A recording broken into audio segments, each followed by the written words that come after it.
Wonderful. So welcome to the Civil Science Virtual Sanctuary and to our final book club of 2023. And we are so honored to have the beautiful Anne Ring with her book, Engaging with Aging with us. Over to you, Anne. Thank you very much for that lovely introduction, Faith. Hello, everybody, and I'm very happy to be here with you today to have a conversation about my book, which Faith has just shown you, Engaging with Aging, What Matters as We Grow Older. Now, in a moment, I'll be telling you a bit about what drove me to write the book and what I felt was important to focus on in it. But first of all, I would also like to start by acknowledging all the traditional owners of the lands that each of us is on today, and to pay my respects to their elders, past, present, and emerging. Now, elders should be important members of any society, but we're living in a society in which age is undervalued and youth is overvalued. And what comes with the overvaluing of youth is widespread ageism and erroneous stereotyping of older and old people in various negative ways. And added to that, there's the gradual invisibility that older people can experience. So it's no wonder that a lot of people fear growing old and are in denial about it. And with the majority of our population living longer and healthier lives, instead of that being appreciated as a bonus in our old age, we get phrases like 80 is the new 60. Well, I'm here to tell you that I definitely do not see my 81 years as being 61. There is no way that I'm going to airbrush an eventful 20 years of experiences and changes out of my life, not to mention 6 delightful grandchildren, and including 13 years of working on my book, this book that we're going to talk about today, before it finally got published last year when I was 80. Now, before I go on to develop my theme, I do want to acknowledge that there are those, of course, in our population who are not living the same number of older and healthier lives, and they include an important minority.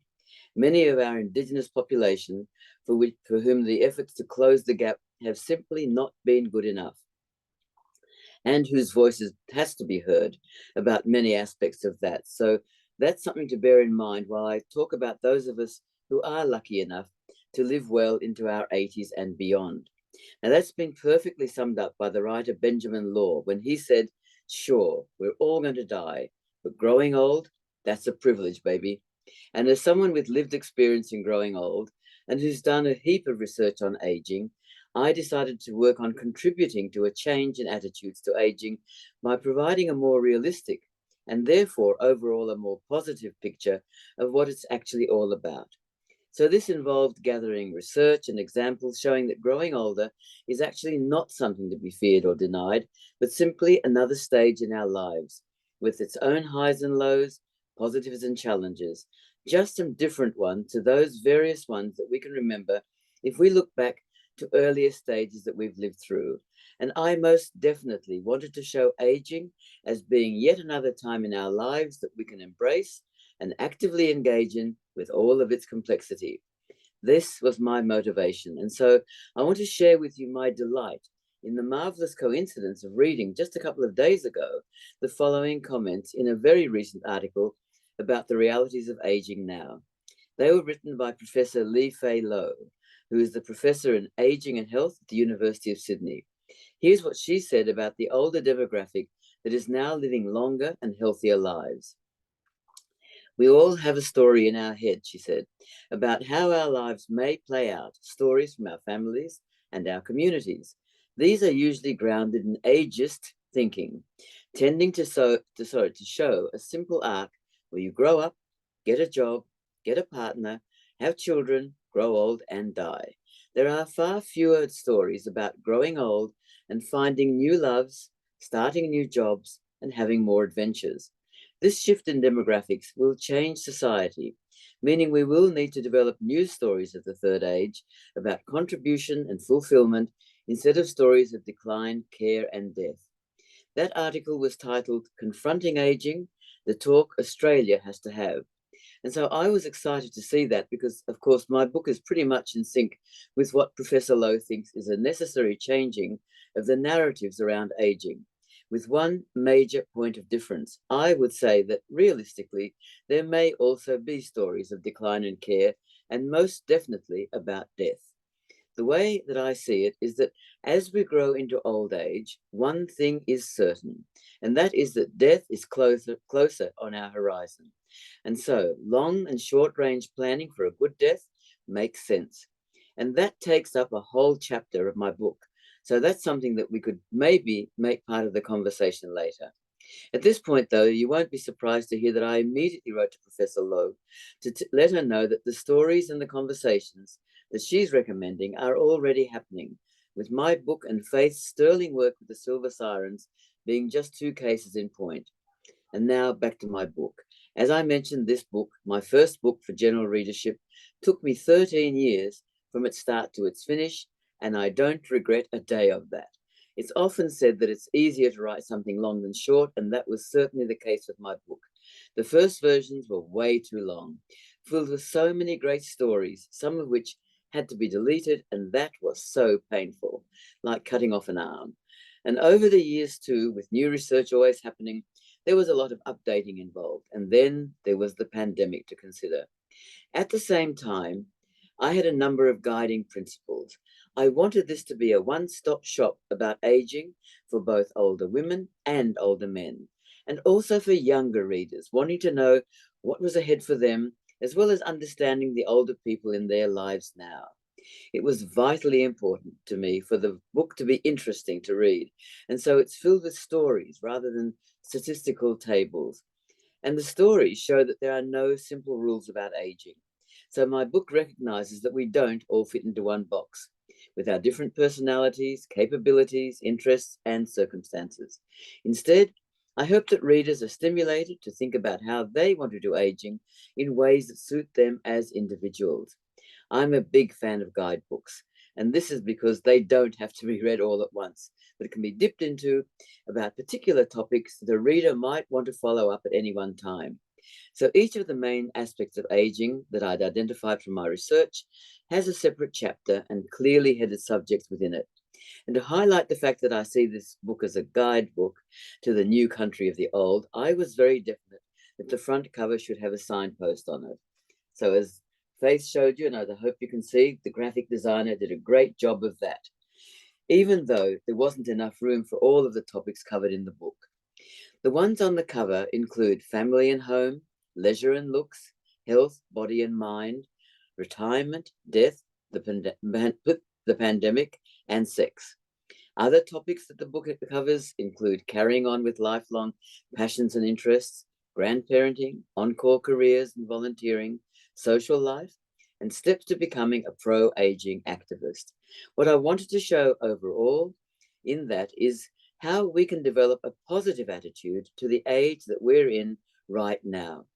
And that is something that is well worth working on, as we now have some very good research showing that being accepting and happy about the age that we're in has several major benefits. It's very good for our health. It's also good for our brain power, our mental capacities, and it actually adds years, and they are quality years to our life. So that's a pretty terrific trifecta. And when it comes to old age, the poet Henry Longfellow summed it up rather beautifully in this verse of a poem that he wrote. For age is opportunity no less than youth itself, though in another dress. And as the evening twilight fades away, the sky is filled with stars, invisible by day. So I wanted to show that we can be excited about exploring these new stars, these new experiences opening up for us, the experiences of growing older and old by actively engaging in these stages too, in all of their complexity, their richness, and their variety. At the same time, it was important to me not to be too starry-eyed about it, but to give a realistic account of aging. And this meant exploring both the positives and the challenges that can be a part of the older stages of our lives in each of the aspects of aging covered in the book. So here's a brief overview of how I've done that. Chapter 1 is about carrying on well. And the key to that, if you can and want to do so, is continuity. Specifically, to keep on doing those things that are a satisfying part of your life, something that you might be passionate about or that's fundamental to who you are. Being able to carry on well depends in part on your social, occupational, and economic circumstances and mental and physical condition. And maybe Later in this evening, you might like to talk about some of the things that you feel are important for you to keep on doing. For me, for example, writing and photography always give me pleasure. And I was thrilled when the publisher decided to include some of my photos as illustrations in the book. Back to the structure of the book, there are also changes that growing older might bring on. And an understanding of that can raise the question of how to manage them. Adapting well to them involves addressing and resolving this question in ways that make this stage satisfying. The answer will be as individual as the person asking it. Critically, too, we need to be aware that aging is not a static state, and that growing older, old, and very old can involve experiencing and recognizing possibly evolving changes in one or more of the aspects of our lives, physically, mentally, occupationally, familially, socially, spiritually, and morally, in the senses of anticipating our own mortality and of the deaths of some of those aging around us. Chapters 2 to 9 explore areas in which people have shown ways of adapting well to changes. Appearance in Chapter 2 is the area of most superficial change, but also the noisiest, as a money spinner for some media and the producers of anti-aging products and services. In this chapter, we have examples of and suggestions for approaches to managing older looks. And I've included quite a bit about Iris Apfel as a model for that in so many ways, as you can see from this photograph. Can you see all? I don't know if you can see that. Yes, good. So you can see that she's a pretty marvelous 101-year-old, wonderful role model. And then there's the older body in Chapter 3 and the older mind in Chapter 4. And it turns out that there are many ways in which we can continue to work on maintaining a healthy body and sound thinking. But challenges can also occur, associated with random points of decline, deterioration, or damage, the likelihood of falls, the possibility of Parkinson's and of dementia, for example. So there are suggestions for how to manage and live with such conditions, as well as some ways of possibly slowing them down or even counteracting them. And these are explored in those chapters. Those 3 chapters do have something in common: the importance of appropriate exercises as a strategy for looking good, staying fit and healthy, and stimulating the brain, all of which are a great basis for the changes and choices that can open up a new life as an older person. These fall into 5 broad arenas: grandparenting, and for many that's a joy, but can also be a juggling act. There are work-related issues stemming out of the ambivalences surrounding retirement, work, and volunteering, and they're covered in Chapter 6. One of my favorite examples here is of the encore career taken up by Gary White, who switched from being an economist to a boating barista in Sydney's Middle Harbour, with clients ranging from nudists to Paul Keating. So quite a stretch, you could say.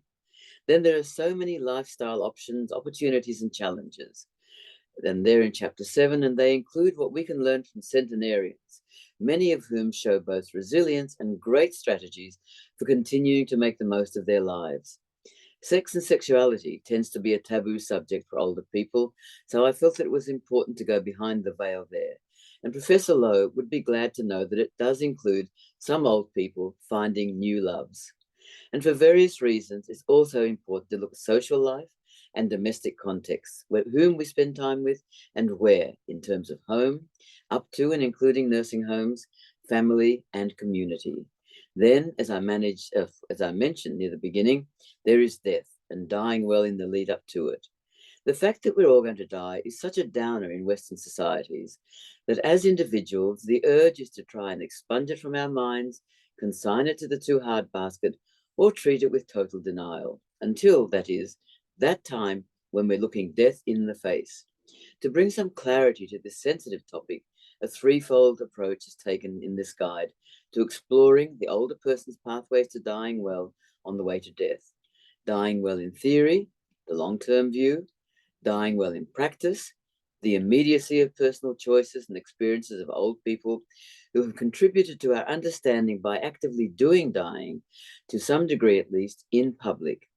And then there are the controversial issues around death and dying.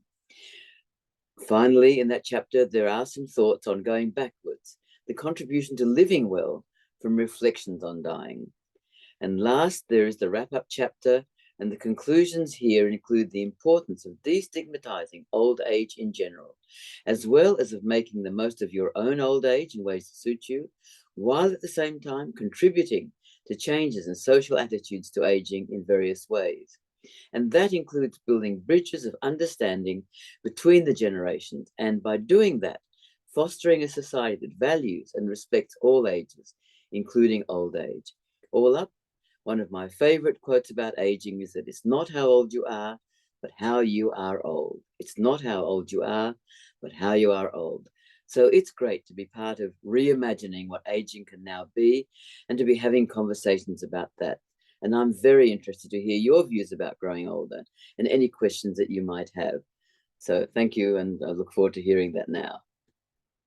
Thank you so much, Anne. That was fantastic. And, I love the way that you just divided it all up perfectly for us so we can kind of get the journey of the actual, when we get into the book, and love the way that you categorized it. And I mean, I guess for me, I want to jump into the dying well. I know that's probably, quite controversial, but that's something that we did a Thriving Through Midlife panel last year on dying well. And again, not being afraid to tackle those really, really difficult subjects as you're not. When you were doing that, you were writing that chapter, was there anything you drew on specifically for you personally?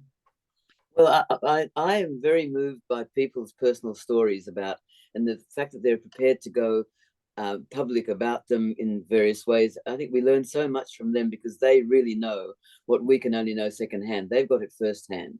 And interestingly, I found that there's some debate about that as well, because some people feel that those sorts of experiences should be kept private and not talked about in public. Whereas others say, well, if you want to do that, it's your right. If that dying with dignity involves going public, then you should be doing that. And I certainly, I'm in the second camp about that. But I think that was a significant thing for me to learn from personal experience. I also found it really interesting to read and find out about what doctors think about dying, because they see a lot of it firsthand. And a lot of doctors then have very clear ideas of how they want to die. And that's in the book. And I think it's, something that is quite salutary, because they're talking from also some very interesting experiences.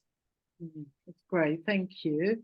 I'm just going to go into the channel. Someone said that it's quite low. Are we, Anne and I checked the volume and hers is on the highest. So maybe you check your own. I've checked mine's on the highest. I'm not sure why.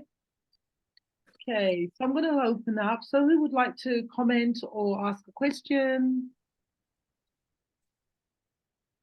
Because Charlie, I can see you're trying to, unmute. So I'm going to let you unmute, or do you want me to help you with that? I can send you a thing if you're stuck. Yeah, you did it, and then you muted yourself again. Mute. I'm perfect. That's it. I'm unmuted. You are. Okay. I'm just sorry. I'm involved with 50 million things happening. I'm moving out home, and I'm helping with sending money and goods to Israel to help. Anyway, so talk about death. You just walked in when you were talking about. I'm, because of my Buddhist beliefs, death. I'm completely unafraid of death. To me, my death, I will organize. It will come, and it will be my swan song. I'm a singer, so it'll be my big exit. Like ta-da, and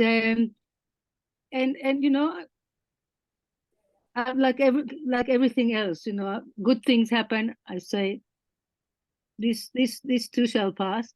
Bad things happen. I say, this too shall pass.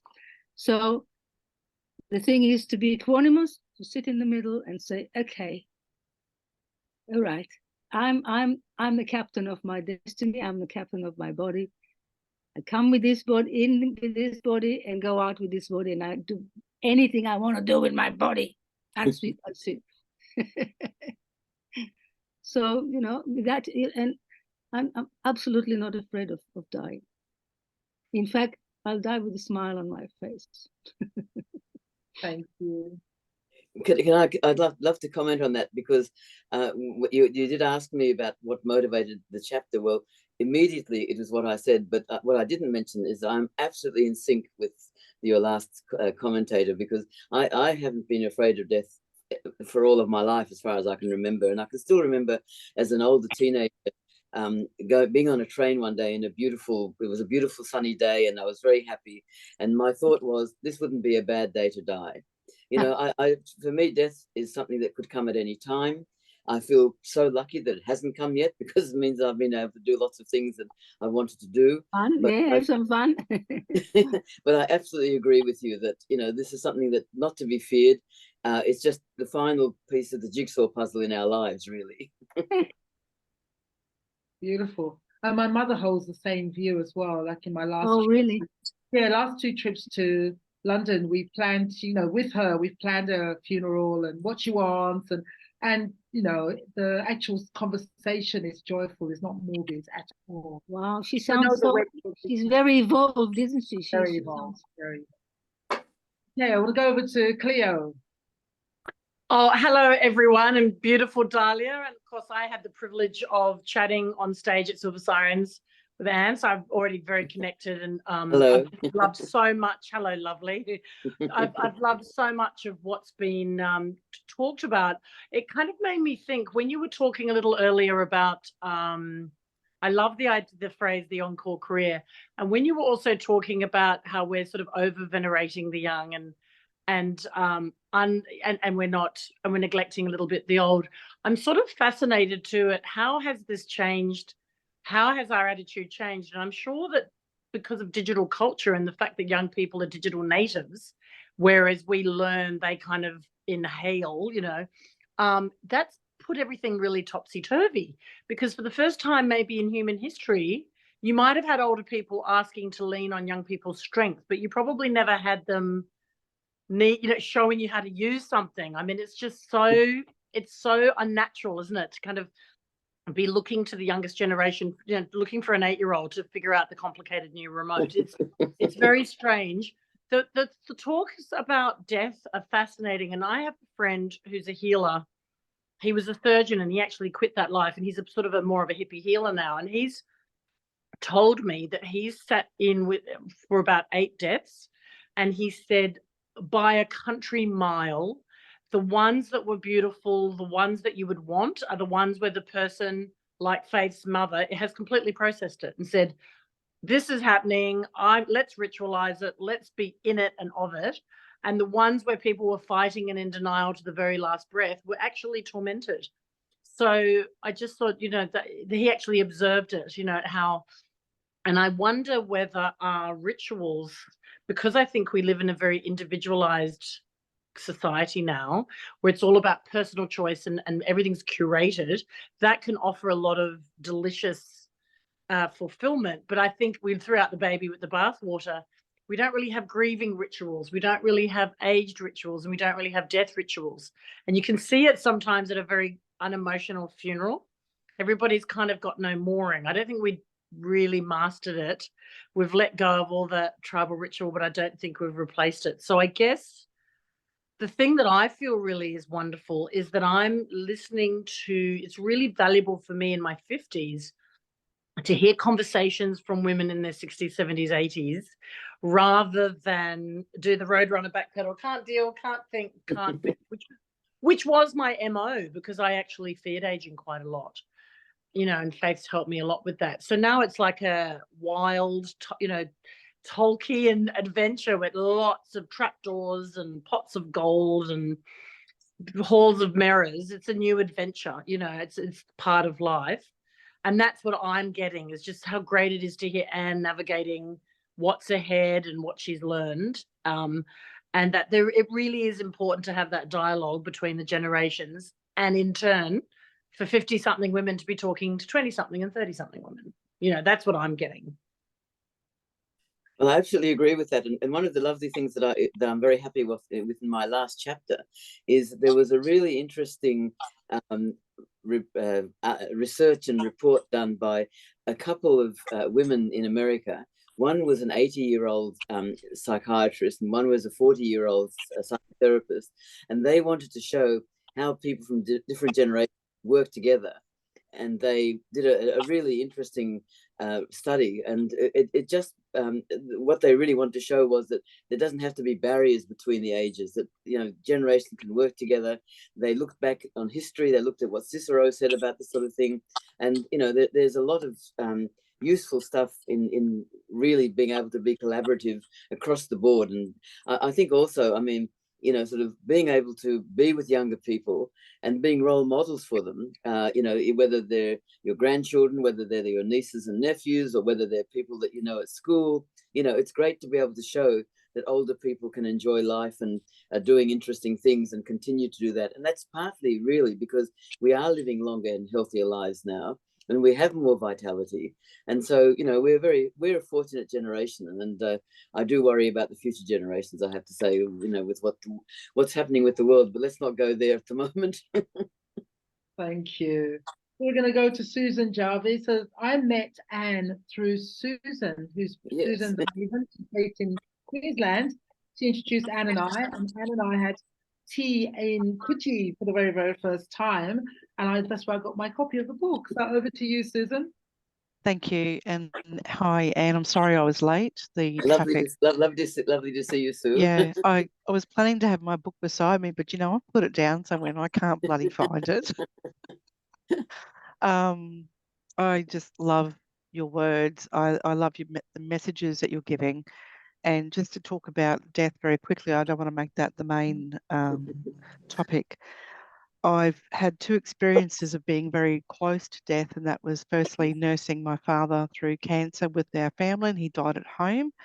I wouldn't say he died well because he didn't accept his death. He was only 69, and the day he was told he was terminal, he died. He died that day. He just shut down, no interactions at all. We couldn't even get him in the car to go and have, you know, drive around to see our favourite places that we'd spent time with him as children. It was just too difficult. But that was a new set of coordinates for my life. The day that Dad died, I was there with another sister, and I think being at someone's death is one of the most intimate privileges that you could experience. Just as we celebrate the birth of a child, we need to celebrate death. And I know death can be horrific circumstances. It can be unexpected, unplanned. It could be as a result of a malicious circumstance, which is really, really sad when that happens, and it shouldn't happen like that. But then I worked in palliative care as an administration officer within a hospital environment with a consultant, 3 doctors, and a team of nurses who worked very closely in that hospital. And the medical profession has a long way to go in understanding and being compassionate with death. I don't think they get much training at university. There's certainly, we would take on an intern every 6 weeks, and pal care was seen as an easy ride. And so we would actually, we would change that doctor. We'd work on them, and even as an admin, I'd be, you know, talking to them about, well, this is the impact.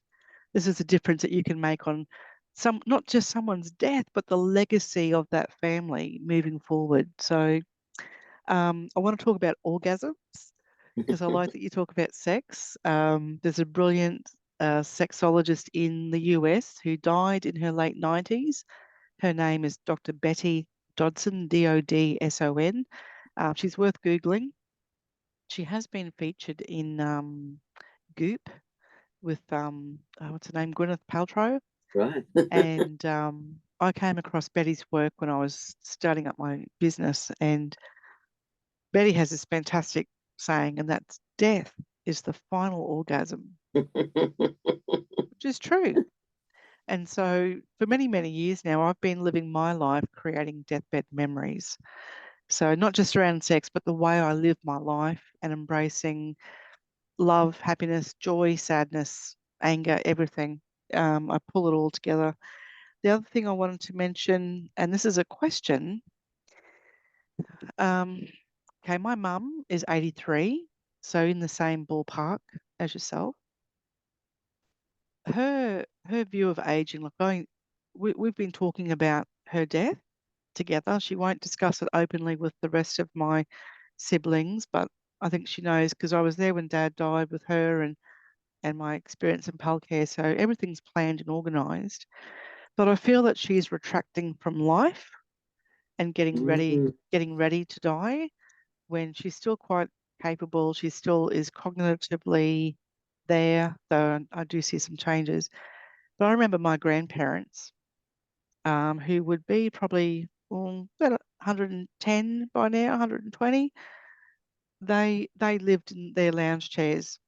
That's how they aged, was in Mm. their lounge room. And I do get a sense that aging, the way people age is changing. I think we've got so much access to technology, recreation, support services, and engagement. But I still sometimes feel there's an element of the generation age 75 plus that have been hoodwinked into thinking that aging is just, the lounge to check out in. Do you get a sense that that still exists, or is it starting to break down? Well, as I said earlier, sort of, I think people do aging in different ways, and it's partly a product of personality and Mm, beliefs and so on. It's good to see that there's so much change in attitudes to aging, and one can try and encourage somebody to be more positive. But I know I was in a plane a few months ago, and next to somebody who was telling me about her mother, and mm, similarly, she had just refused. She'd lost interest, and she was just not prepared to get engaged in life anymore. We can try. One thing that can help, I think, is more social contacts. Sort of getting mm. just talking to friends and people, can get you more engaged perhaps, but some people, that's how they're going to want to do it. And it is a personal decision in a way. Yes. So yes, it's Yeah. I tricky. think, And when you see it happening and you want to change things for them, I think all you can do is just love them and, yeah, encourage. I will close off, but I think too she's noticing the friends that are around her are dying. So her friendship circle is Mm. retracting. I think maybe that's why she's starting to retract. So I might talk to her about maybe it's time to join a new club, like Absolutely. I mean, singing. if there's something she enjoys doing, singing is Yeah, wonderful. Singing yeah, is wonderful. yeah. And there's Thanks, also Anne. younger people. I mean, does she have grandchildren who give her pleasure? Oh, she's got 3 great grandbabies now who give her much pleasure with another one on the way. So I Well, might do, that's a really yeah, positive thing. I mean, you yeah, can't resist a toddler. yeah, I know.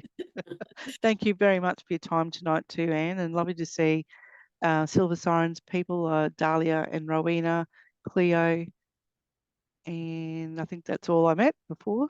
So, and you, Well, Faith, obviously. and You're a given. it's great to see you. And I want to come back to something that you said earlier, because in the book there is a section in the death chapter, my dear old death chapter, where they do bring some links between death and birth, saying the Mm, sorts of questions that people ask about, when they're giving birth, the sorts of things they want to set up are really the same sorts of things that you might want to set up when you're dying. But we ask them, we try and do it all. Who do we want there? What sort of treatment do we want? What do mm, we don't want? And so on and so forth for birth. And really, those are the same questions that we should be asking at the other end, plus the question of who do you want to speak for you if mm. you can't? And that is enduring powers of attorney Yeah, and so on that yes. need to be thought of as well. But yeah, Yeah, it's a good question to link the two experiences, the beginning and yes. the end, like that. Yeah, yeah. They're the bookends to our lives. I see Absolutely. them as so. Thank you. Wonderful, thank you. So yeah, I've actually come across quite a lot of research recently that 80% of how we age is through choice and lifestyle. Only 20% is genetics.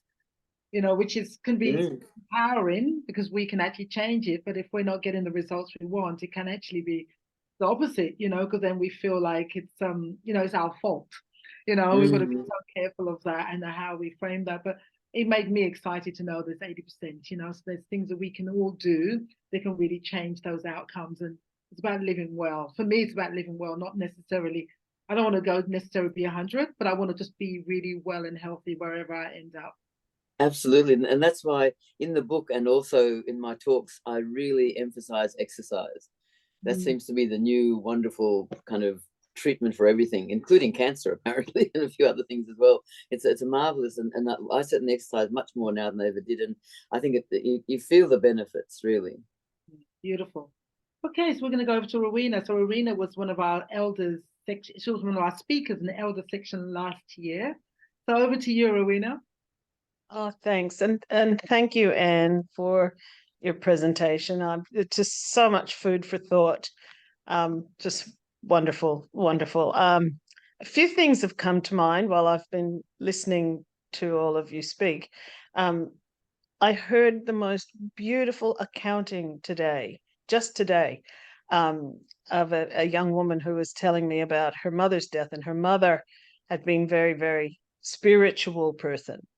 And so when she was dying, and I think she was in her 80s, she got a diagnosis. It was just curiosity.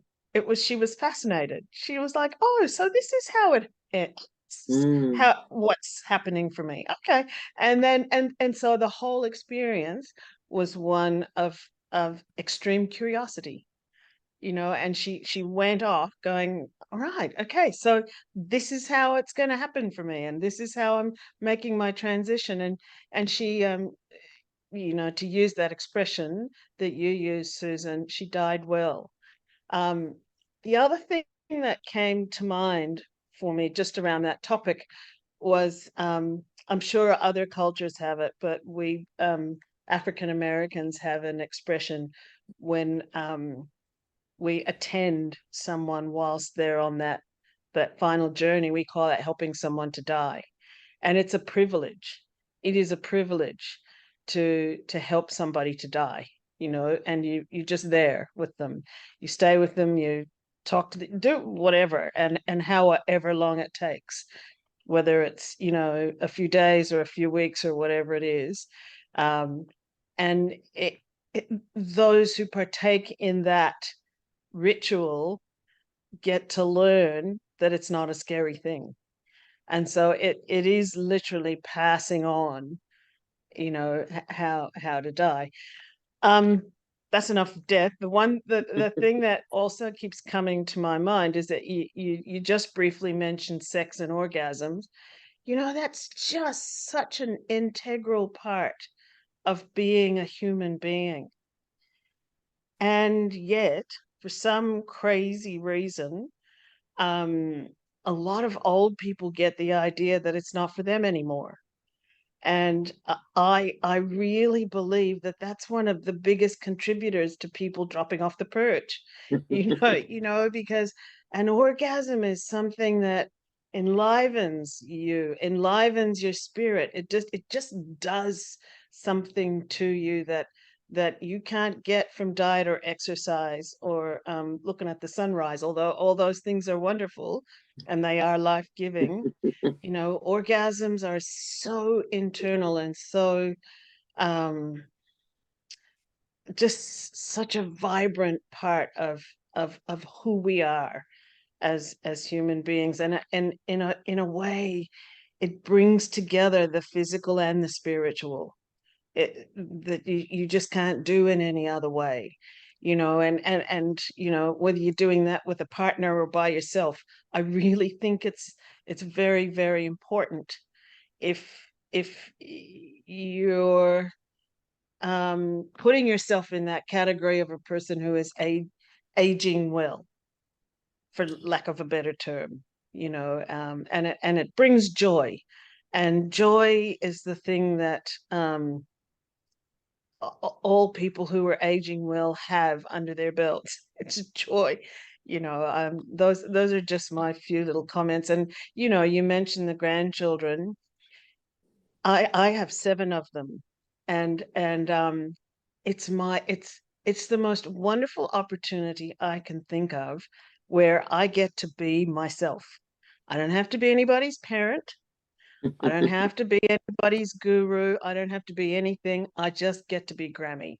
And the kids really, really, really respond to that, you know, and I don't have to take sides with anybody. You know, I got a text message from the eldest who just turned 14 a few days ago, and she's doing 14 hard. And I got this text message a few months ago, Grammy, can I come to your house and live? I really don't like living with my parents. And what did you Right? say? What did you say? I said, of course. Come on, whatever, you know. But that's all just bespeaks the fact that we don't have to do or be or say anything except who we are, and the young people respond to that. And to my way of thinking, that's eldership. That's eldership. You know, that's just being that steady rock and being the beacon, you know, that they see in the distance, and they can, it provides some something to hold on to. Absolutely. Yeah. I think it's beautiful. And I Yeah, mean, yeah. going back to your comment on sex, I found it really interesting that in several countries, the research was absolutely consistent that a third of older people do still have and continue to have very satisfying sex lives. And a lot of people would like to, but they're a bit embarrassed or feel awkward about asking experts or doctors for help in doing things a bit differently. And the thing is that sensuality is really important, intimacy is really important, and these things really can be encouraged. But what is also a real positive is that there is more and more in the media now about older people having satisfying sex lives and meeting new partners and so on. And I think that does help people to, you know, stimulates them to think a bit more about themselves. Excuse me. So I think that I definitely feel that. And what you were saying before really resonated with me about, you know, the information about the terminal diagnosis being something of interest. Now, Yes. God forbid, I do not want to get dementia, but I can picture myself possibly, if I got the diagnosis, working out, well, that's interesting. Now, how does it really feel from the inside? But I don't really want to find out. But if I did, I think I'd be interested rather than totally traumatized. And I think part of the important thing that just going to dementia is that there are a lot of people live really well with dementia for quite a long time and can do, and there are all sorts of things you can do. But what is really a damaging thing is the stigma that's associated with dementia, and the way that a lot of health professionals pretty well say, this is what you've got, go home, pack up, you know, and just wait to die. And that is so negative, when in fact people can go on for years in their own home, live very satisfyingly with support. So there's a lot of work to be done with dementia that is in a positive direction. Thank you. I totally agree. Thank you. I'm just going to go back to sex for a second. So just last year, one of our topics was sexuality beyond 50, and the beautiful Susan the Maven was one of our speakers. And I just wanted to really emphasize, because when we talk about sex as we're aging, a lot of women that are single think that excludes them. And I really want to make it clear that self-pleasuring is self-care. I think, Susan, you said. I think that's your quote. Self-pleasure is self-care. So you do not need a partner for you to achieve orgasm. And we know that orgasm releases so many amazing hormones into the body, and it actually is so good for us. Okay? So can I just say that in one of the talks that I gave, there was a very elegantly dressed woman who came up to me afterwards and said, you know, I'm still very interested in sex, but men of my age, she's about 75 or so, aren't really interested. So you know what I discovered? And I said, no, what? Younger men. So there is that as well. Yeah, absolutely. Excellent. Okay, so we're coming to the end, I just wanted to just read this one little extract. So of this, being women, the chapter on changes in appearance, when women come to me in my practice, a lot of their depression around aging starts off with around the changes that are happening to their faces, the visible changes. That's what most of them are really upset about. And I love in that chapter, changes in appearance, you know, you looked at Margaret Olley, the artist Margaret Olley, and it says, and everyone who knows what Margaret Olley looks like, a beautiful face. It says, what a face, what a lesson it holds for we women who observe that crow's feet and liver spot and wrinkled brows, who hate the tiny lines sprouting like fine hair above their lips, who hate our necks and the bags under our eyes, much else that signals that we are no longer young. I love that. Did you meet Margaret? I wish I would have. I never met her, but what I did do with my daughter, actually, we went to the auction of some of her possessions, and it was marvelous. Just, you could feel the atmosphere and feel her. And I actually managed to afford some of the very, very minor objects. So I have a few connections with her in that way, but never did meet her, sadly. But there's a beautiful, beautiful exhibition of her, actually a recreation of some of her rooms in the Tweed Head Art Gallery. With anyone who's a fan of Margaret Olley's paintings, her paintings come to life. It's just gorgeous. Mm. Yeah, I had the pleasure of going to her house in Paddington, so just seeing the way that she lived. But it was the face. There was that face where she just did not care. She did not try and change anything. I'm not saying that's for everybody, but it was just a work of art in itself. I loved it. Well, and it was a literal work of art, because that was the one that, and I've forgotten the name of the artist, but she was painted, and that won the Archibald one yeah, just quite recently, apart from the one, of course, in the earlier life when she was younger and had that amazing yellow dress. Yeah, beautiful. Okay, so anyone who hasn't spoken so far would like to join in. We just got, like I said, just a few more minutes. How about you, Sonia?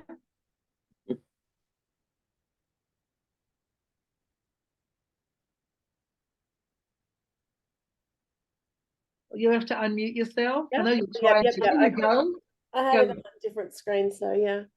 Everyone's so positive about aging. I wouldn't say I'm there.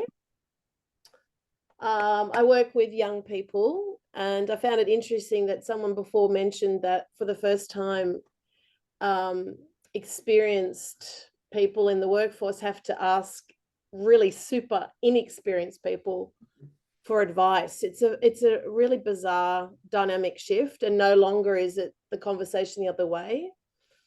So when I ask for to have a question answered around technology or anything, you just feel, well, I feel dated in those moments, and I really resent it that I have to ask question A, B, or C around technology, and nobody really asks me around, what I have to offer. It's not reciprocated. So yeah, I can't say that aging is coming easily to me.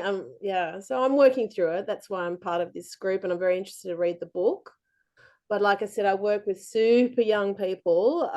They're all under 30, very fast, very competent, very different versions of themselves, of their age to what I was at that time. Yeah. So I'm really not sure always how to navigate those moments where I feel, I wouldn't say incompetent, that would not be the case, but inadequate, probably. Yeah. Yeah. And it was Cleo that had that comment. That's great. Yeah. Thank you. And did you want to make a comment? Well, it is frustrating, technology, and I quite agree that sort of younger people certainly sort of can be very helpful for that. There's, I guess, there are sort of courses that one can do to upskill so that one doesn't have to ask these questions. But in a way, sort of, when what you're giving these young people is actually some respect, which can be mutually beneficial. If they feel that they're also being useful, that in a way sort of is building sort of a bridge. One could look at it positively that way. Yeah, but that's my point. It's not really reciprocated. And I am very good with technology, but they are always slightly better. They're always slightly more. There's always one step ahead that they are, and yeah.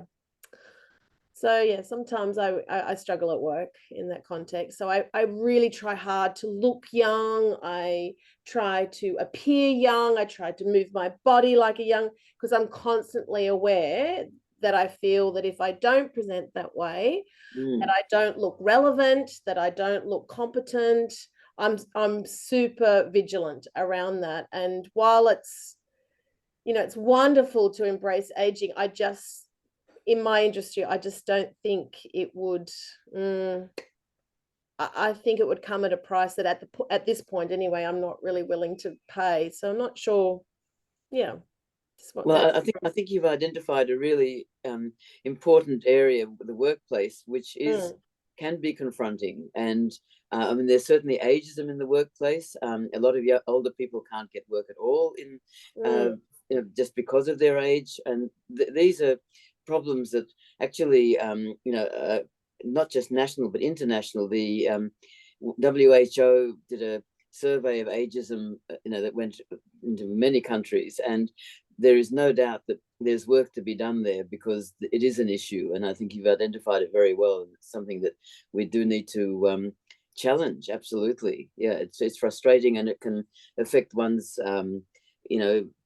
confidence in oneself. It is a very tricky thing. I agree. I just think it's a recent thing, like I'm an assistant principal at a school, and I was just recently saying to my husband, my gosh, like when I was that age, I was interested in, teachers that had been in the practice longer and what I could learn from them. But that's not the conversation that is happening anymore. It really, you are seen as dated, slow. It's tricky. So well, it is tricky, and the point is that actually you have a lot to offer in experience, in things that they simply don't value but should be valued, and that you're identifying a major issue that really people are working on. In Australia, there is actually now an organization called Every Age Counts, and they are very keen on developing better strategies for all of the sorts of things that you've identified. So I think that there is a massive room for improvement, and it needs to be addressed. Absolutely. So I'm hoping by being part of these communities that if you sort of grow that self-efficacy from within, I'm older than 40 and but for me there's a lot of shame around that. I hate it when someone it's so embarrassing that I admit this in this community, but I hate it when I'm identified as being older. I cringe, I feel shame. And I think, oh gosh, do they know how old I am? I mean, and I just just still working through that. But anyway. Well, it is something to work through, that's for sure. Because definitely. So Sonia, when women come to me to work around aging, this is the sort of thing we work through. And I'm pretty sure, are you a member of the sanctuary? A member of the sanctuary. I'm not sure, to be honest with you. I'm just thinking if you are, you just get a 20-minute session with me if you are. I'm just reach out. I think we can do like a little one-on-one okay. session, okay? Awesome. Because this is where a lot of people start, they start with where you're at, and then we work through it. And as Anne was saying, a lot of it is internal. It's about my internalized beliefs, so therefore they're reflecting it back to me. Of course, there's things there, but there's a lot that you can do that will shift it as well. So I just wanted to know there is a lot. But please reach out to me and we can have a bit of a chat, okay? Okay. I'm just conscious that the time's nearly up. Thank you. Rowena, you had your hand up. Did you want to be really quickly? I just wanted to get Jean and Wendy's voice in quickly. So Rowena, was basically you just said exactly what I was going to say in response to Sonia. Thank you, Sonia, for sharing your experience. As a teacher, you'll resonate with this. I think what you've described is very similar to what we in education deal with, children bullying other children. And the answer is not disciplining the bullies quite so much as it is instilling confidence in the kid that gets bullied. And so that when that child stands up and no longer reflects, I am here to be bullied, then it stops. And I think if you reach out to Faith, I'm sure you'll be able to do some work around that. Right. Thanks. I'll leave it there. Yeah, and I agree with Rowena. Thank you for being honest, because sometimes people come in this space and just go, everyone else thinks a particular way. Please do, because that's why I created Civil Science, so we can have these conversations, because a lot more women are like you than us, okay? So thank you. So Jean, if you need to jump off exactly on time, I'm going to go for an extra 5 minutes, but anyone that needs to go, I want to get Jean's voice. No? You okay, Jean? Okay, what about you? Oh, someone's gone. Margaret? Oh, no, I know it says Tony, but I think that's Wendy Goodman. I think that's Wendy. Just unmute.